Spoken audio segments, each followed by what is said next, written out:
أعوذ بالله من الشيطان الرجيم بسم الله الرحمن الرحيم السلام عليكم ورحمة الله وبركاته دمان أرضيدا كحران إقرأ education program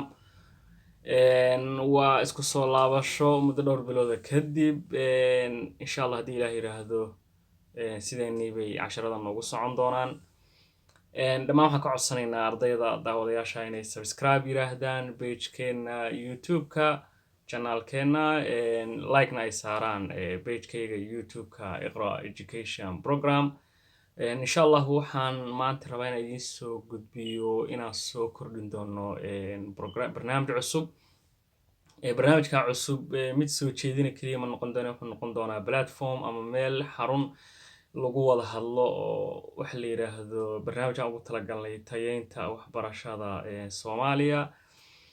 qodobo dhowr oo ayaanu marba mid dul istaagi doonaa haddii Ilaahay yiraahdo qodobka ugu horeeya dul istaagi doono tusaale ahaan wuxuu noqon doonaa tayada aqooneed ee jaamacadaha dalkeena iyo tayada aqooneed ee jaamacadaha dalka dibadiisa ama kala duwan yihiin wax lagu barto ma isku mid ba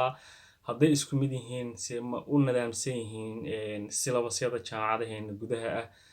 kuwa u dhigma kuwa dalka dibadiisa ah kow tayada aqooneed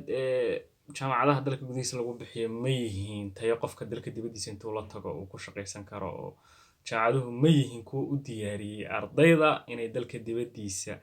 hadday tagaan ay ku shaqo tegi karaan oo jaamacadihii aqoonsi ahaan hadday noqoto qofkani heerka aqooneed inuu yahay heer gaarsiisan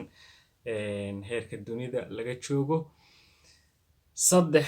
suuqa shaqo iyo waxbarashada dalka taalla ma yihiin wax isku dheelitiran ma la bartaa waxyaabaha waddanka looga baahan yahay mise ardaydeena inta badan waxay bartaan wax waddankii aan looga baahnayn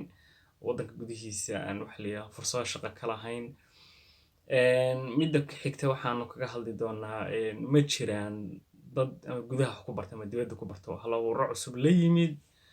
ku saabsan aqoontooda iyo waxay barteen hadday la yimaadeense Soomaalida ama dadkeenu ma yihiin dad hal abuurka cusub marka uu yimaado qofka dhiirigeliya mise waa dad wax la yiraahdo qofka niyad jabiyo oo ku kalifa qofka inuu dib u gurasho ka sameeyo wixii cusbahaya uu kusoo kordhin lahaa bulshada uu markaa la nool yahay laga yaabo inay horumar ayaga u tahay xagga shaqooyinka ma ardayda iyo dadka jaamacadaha graduate garaya looga baahan yahay inay shaqo abuurka iyagu samaystaan mise waa in dhowr company oo waddanka jira oo shaqeeya in ardaydu ay sugaan oo kambaniyadaasi targetkooda uu ahaado ma is leedahay waxa la yiraahdo doorkii waxa maqan waxa la yiraahdo dhalinyarada laftirkoodii oo motivationka dhiiranaantii baa maqan haddii qodobadaas aan sheego oo dhan aad fahantay insha Allah waxaan aad u jeclaan lahaa kale waa soo qori doonaa email baa jiri doona insha Allah clipyo yaryar oo gaagaaban aan rabno ardayda laftirkooda afkaartooda ku saabsan qodobadan inay noo soo gudbiyaan si intaan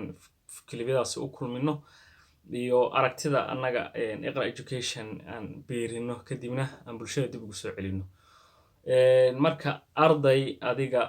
na daawanaya hadda waxaan ka codsanaynaa in afkaartaada aad soo gudbisid ama qoraal ahaan ku soo gudbi ama video ahaan ku soo gudbi afkaartaada ku saabsan isweydiimaha hadda aanu soo sheegnay oo dhan oo dhammaan ku wada xeeran mustaqbalkaaga waxbarasho haddii qodobka ugu muhiimsan waxa weeyaan haddii aniga iyo adigu aanu tayada aqoonteena ay noqon weyday kuwa waxa la yiraahdo tayo la mid ah tayada dunida horumartay ama dunida kale oo dariska ama nagu xeeran dalkeena ma waysan noo banaaneen fursad aan kaga fakari karno in tayada waxbarasho ee ubadkayga inaan ka dhigno mid ka bedelan midii anagu aan wax ku soo baranay midaas iyo kuwa kale oo badan ba insha Allah waanu rogrogi doonaa waanu wada jilcin doonaa insha Allah hadii Ilaahay yiraahdo waxaan sugnaaba waa afkaartiina iyo barnaamijkan sida uu idin la muuqdo markaan afkaarta aruurino insha Allah waxaan bilaabi doonaa qodob in anagu wada jir u dul istaagno kaligay ma ahan